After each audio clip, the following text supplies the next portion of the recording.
I'm super excited to be able to play in front of our fans. Obviously, it'll be super cool. Obviously, we haven't had that chance in a while.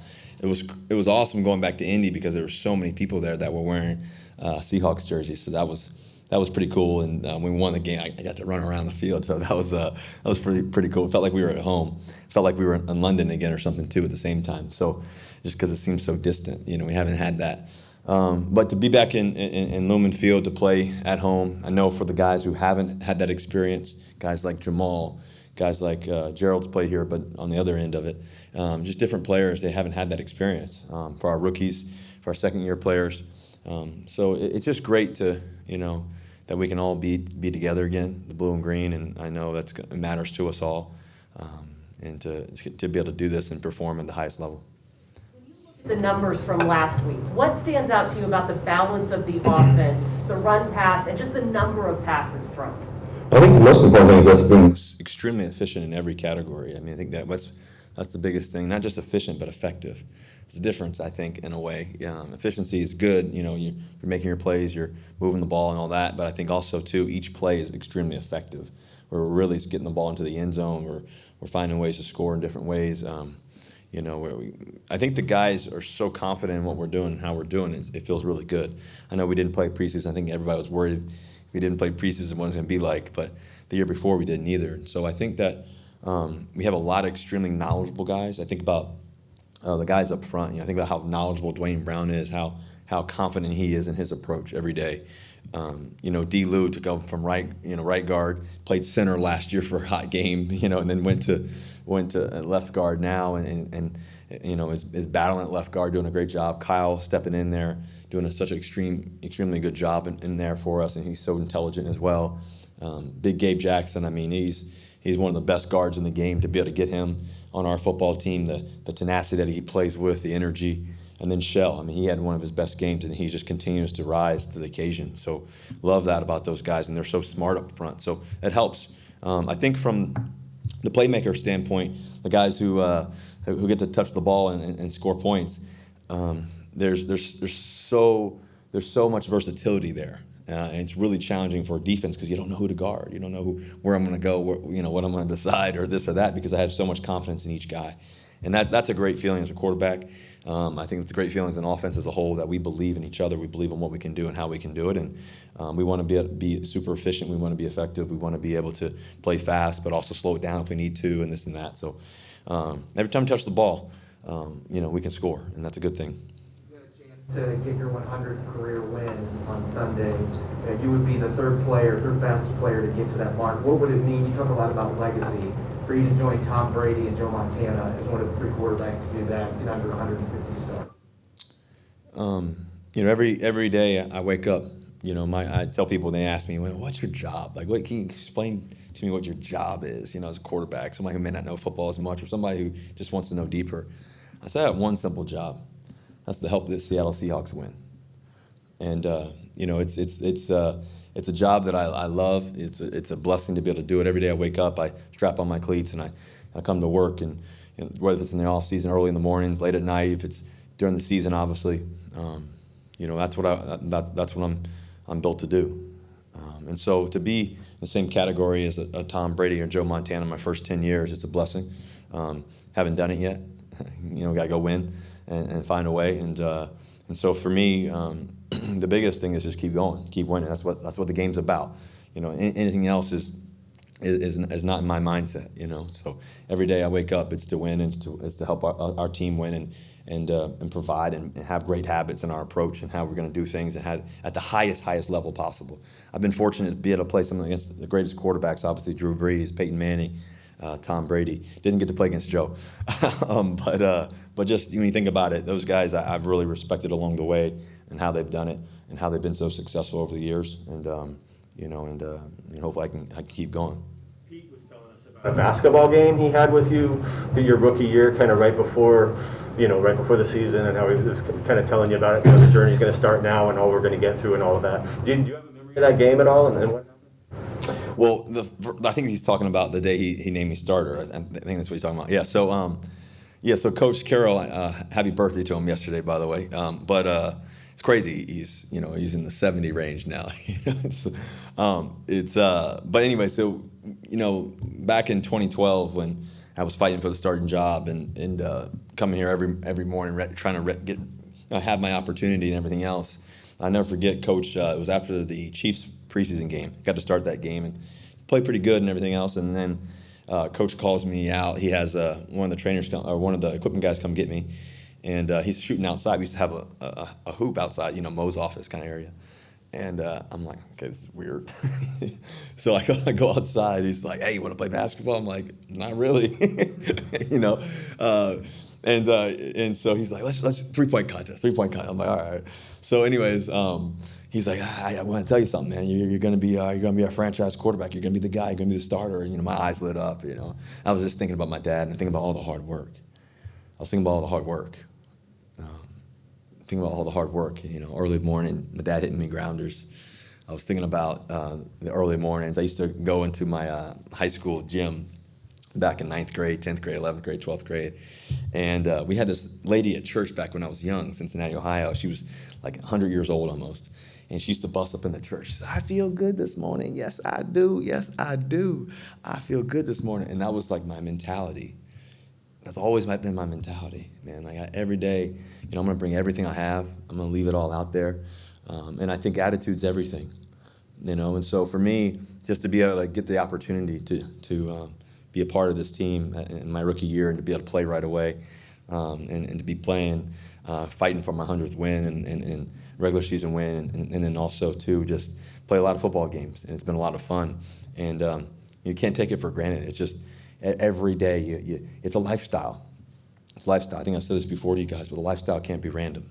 Every day it's got to be consistent. There's a plan. There's a thought process, and I think the same thing in terms of longevity and thought process around that too. So, but yeah, I remember that game, vividly. He hit a couple threes. I'm not sure who won. I can't remember who won. He said you hit 2 out of 3. Yeah, something like that. Did you know what that was about when you got summoned out there? I had a feeling. I mean, it was either a 50-50. He was either going to tell me I was going to start or I'm not going to start. He's going to either break my heart or, But I had a feeling it was going to be a good thing. I had put the work in, and age is just a number. I always say experience is only necessary for those who are unqualified. I was qualified, and just because of the work, And so God's granted me the opportunity to do it, and I took advantage of every moment and still do to this day. We're looking for your next offensive coordinator early this offseason. How did Shane get on your radar, and what did you know about Shane before you started talking to him? There's a few guys that we were looking at. We had a handful of guys for sure that were great, and I had always been curious, of what the Rams were doing with the up tempo, especially. It was very unique, it stood out.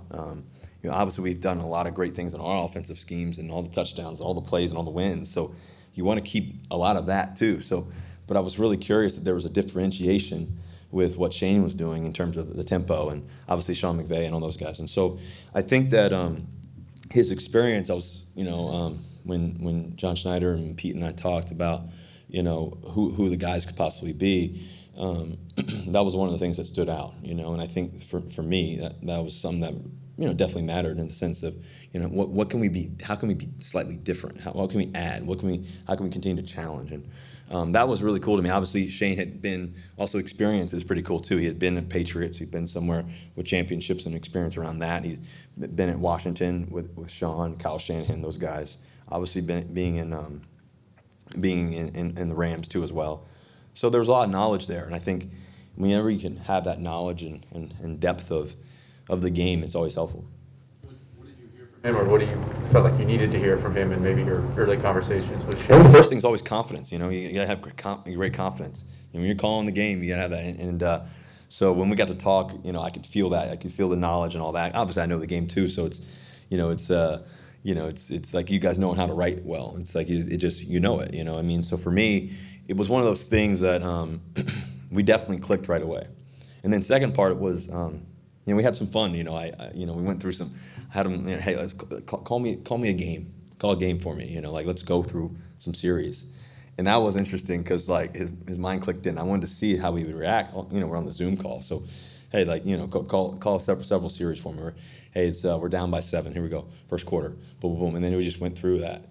And I wanted to hear him call it, and that was really that was really rewarding too, to be able to hear him process. But at the same time, I was playing the game myself, and so we were going back and forth around that. Hey, I'm going to go to this right here off that. Okay, I like that. So that type of engagement was really good. And then he's a Pacific Northwest guy. I think that mattered to him. It seemed like it really mattered to him. We stayed in touch as we were going through the process of interviewing several guys who were all of them were great.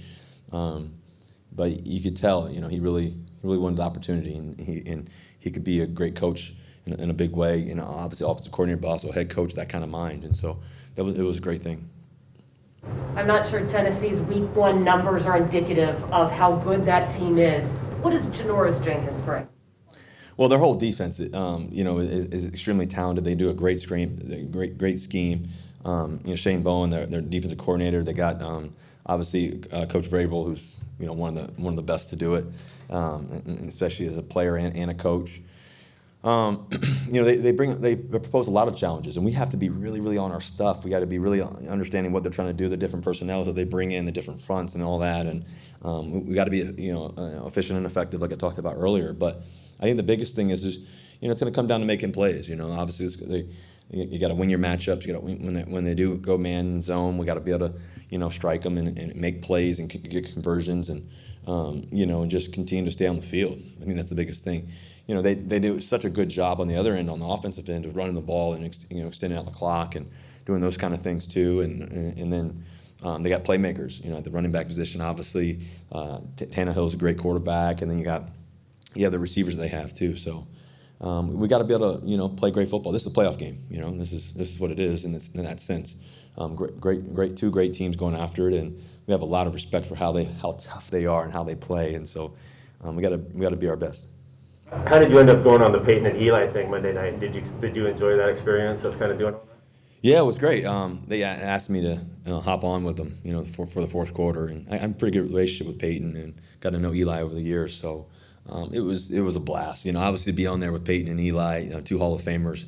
I think that I have such respect for their family and who they are. I go back to when I was in 10th grade, going down to Louisiana, being at the camp and being there with my dad. He had flown down there and drove all the way down there and just spending a night in a Motel 6, and we were right next to the laundry room. And the laundry room, and I was making all this noise the whole night and didn't really sleep much because I was just so wide awake, ready to learn as much as I could from Peyton, and learn as much as I could from Eli. And they were my quarterback coaches. They had taken the kind of like the top 12 guys or so and kind of coached them and were kind of around them. So it was a great experience, being around Peyton and Eli. And so I go back to that because Peyton is, especially he's always served and he's always given back to me. I remember my rookie Pro Bowl being there, and we were sitting on a little stool, and it was the first meeting, and we were kind of just talking. And I sat in the front of the room, for the big conference, the first day. And Peyton's there early. I get there early, and it's kind of just us. And he comes over to me, and he starts talking to me. He says, "Never take this for granted. Don't take this for granted. Always sit in the front." Which is something my dad always told me, my mom always told me. But when you hear Peyton Manning telling it to you, don't be like the rest. And then there's so many other conversations about ball and things that we, always talked about and still talk about to this day. I've learned so much, and so I've been surrounded. I'll say this: I've been surrounded around some amazing people, some amazing players, some amazing quarterbacks of our time, of the history of football. I get to spend time with Drew Brees this offseason. How much knowledge I get from just him and that. Guys like Peyton Manning. I've been around Joe Montana. You mentioned him earlier. It's been around guys like that. So for me, I'm grateful. Tom, I've gotten to know over the years too. And so I'm just grateful that I've experienced that, and I've taken every morsel of knowledge that I can possibly get, and I try to use it for myself.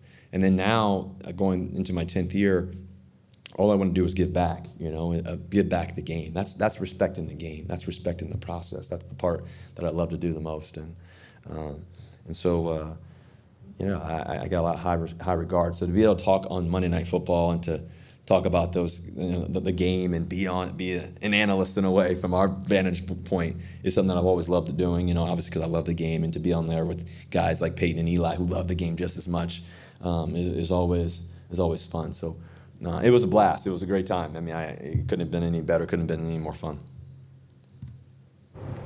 Russ, we saw the news about Trevor Moawad.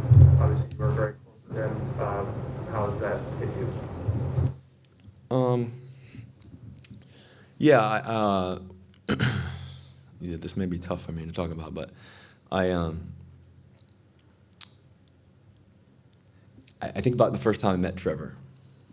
I was a kid coming from Wisconsin, and I was knocking on the doors of IMG trying to get in. I was ready to get ready for training, and you had all these great players down there and everything else, and he's the first guy I meet. And we go into his office, and me and him sit down, and he goes, what I hear about you? And I said, what's that, Trev? He goes, I hear you're going to be great. I said, yeah, I'm going to be great. He goes, you know why? I said, I know why. And I said, do you know why? I asked him, and he goes, yeah, I know why. Your mind. Your mind. That's what's going to separate Russell Wilson. That's what we're going to work on. And so from that moment, ever since, he's been my best friend. We spent so much time together, through the highest of the highest moments, to some of the lowest moments, to the moments of winning Super Bowl, to the moment not winning it, unfortunately. He's always been there for me. He's a guy who always gave me perspective and gave me knowledge and insight. And when we didn't win, I went down to San Diego, and he called me that night or the next morning, and after the Super Bowl we didn't win, and he said, "How you doing?" I said, "The sun still comes up in the morning, Trev. Sun still comes up in the morning." And he said back to me, he said, "You're a winner. You're a winner. I believe in Russell Wilson. I believe in number 3. What are we going to do about it?" And so I said, "I'm ready. When we starting? I'm ready right now." So I hopped on a plane, flew down to San Diego, and he kind of moved in with me for about a month just to keep everybody away and just to have everything move efficiently and everything else. And got to work that day, that next morning. And the one thing that we talked about in those moments, in that moment in particular, as we sat in the kitchen, little circle table in San Diego, he said to me, that, we have a choice to make. I said, "I've already made it." He said, "You've already made it?" I said, "I've already made it. I'm not going to let this moment affect me for the rest of my career. Not me. They got the wrong one." He said, "Good. That's what I thought you were going to say." And so when I think about my relationship with Trevor, I think about a man who was humble. I think about a man who always served, who always gave back, who was always dedicated to working and helping everyone. And everybody he helped, it seemed that they always got better. They always got better. He was a winner. He was a guy who always gave back and knew how to win championships and knew how to help people win. And not just on the field, but in their personal lives too. And there's a few things that Trevor always mentioned to me that I will always remember, and I still will always use and always think about when I think about him. He said a few things to me: simple wins. Simple wins. And we don't have to make our lives more chaotic than they have to be. One of the second things he used to always say to me is, you don't have to be sick to get better. Everybody waits to be sick to get better. Why don't we improve our minds? Why don't we work at it? Why don't we think about it? Why don't we try to help others and always constantly get better? One of the other things he used to always say to me too, that always hit me, and I really believe this, is that too many people, it's not that they aim too high. is that they aim too low and miss and hit. Actually, he said, yeah, they aim too low and hit. And when I think about that, I think about, having big goals and having big dreams and all the things I've ever wanted to do. We aligned in that sense. And he was a winner. He was a giant, mental giant, in such a cool way. And what I realize about life is that it's always going to change. The one thing I've noticed in my 10 years of playing in the National Football League, whether it's professionally, relationally, spiritually, it always changes. And we have a choice to make. We have a choice to make. And how we're going to go about that, and how we're going to think about that, and how we're going to love through it all, and how we're going to forgive through it all, and how we're going to continue to win through it all. And so we have a choice to make. And I think that a lot of people have been going through so much. I think about all the people that have gone through COVID, have lost people and family members and loved ones. All the people who've experienced cancer like Trevor had, he hit it, in the sense that he just didn't want to affect other people. He didn't want to make people feel bad for him or sorry for him, I told Trevor, man, people love you, man, And so I think about, we've all gone through different circumstances, and we'll all go through challenges and changes and things. But the one thing that Trevor used to always say to me, he'd say, Russ, a few things. Number one, I believe in Russell Wilson. I believe in 3. And number 2, the best is ahead. And so when I think about what I want to do and part of my life mission and what I really want to be able to impact, and I've been doing it, over the past several years, but with Limitless Minds and what we've been doing in terms of, that was a passion thing that Trevor really cared about, and my brother Harry, the CEO, and DJ, last night I was praying as he was passed away and everything else. So I was talking to C and my brother and them were down there, and I couldn't go obviously, but it was that, man, like people need us to be able to help their mindset. And what Trevor always talked about was neutrality, being neutral, being a neutral thinker, that there's things going to be the highest of the highs and the lowest of the lows, but to be able to remain consistent through it all and be able to keep your mind clear and know what you say and controlling your language and how you go about life, and attitude's everything, and all those different things. It's important to me, that I can help, kids all over the country, all over the world, and how they think and what their mindset's like. So that's my mission, and so anybody who wants to join me, I'm on it, and so I'm looking forward to it. I'm looking forward to doing it with my brother and DJ and to be able to go on that journey. But what I'll say about Trev, though, the last thing I'll say is that, Trev, I thank you, I thank you. I wish I could talk to you again, but, I'll see you again. I'll see you again. The best is ahead. Go Hawks.